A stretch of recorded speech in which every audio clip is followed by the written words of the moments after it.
when his sister was in hospital and, she just had this, and he was thinking, well, I can absolutely change this. And he went back in time to make sure she didn't end up in hospital, didn't have that car crash, and everything was fine. But like you just said, Josh, when he got back, because he went back in time, he messed everything up. So when he walked into the kitchen to greet his daughter, was now a son. Yeah. And my husband's laughing. I'm in tears because Craig, my husband, finds that really funny. And I was like, oh my God, where's that little girl gone? I couldn't, and then he was like, right, I need to go back in time again. But this means now that my sister will end up in hospital, and she will. And it was he just realised that he couldn't change anything, but he actually did, just by sitting by her bedside with his own wife and talking to her about, you're powerful enough to change your own life. And I just thought he wasn't using what you just called a superpower, but he kind of was.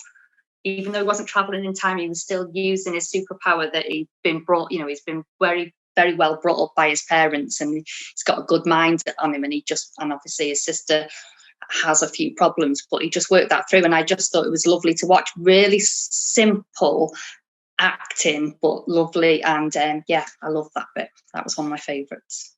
I think that's a really good point that you raise, actually, because I hadn't quite viewed it that way. Because I thought, like, my first impression of the fact that, like, he sort of, like, the fact that he didn't go back in time to save his sister, or that he didn't do it again to go back in time to save his sister from the car crash.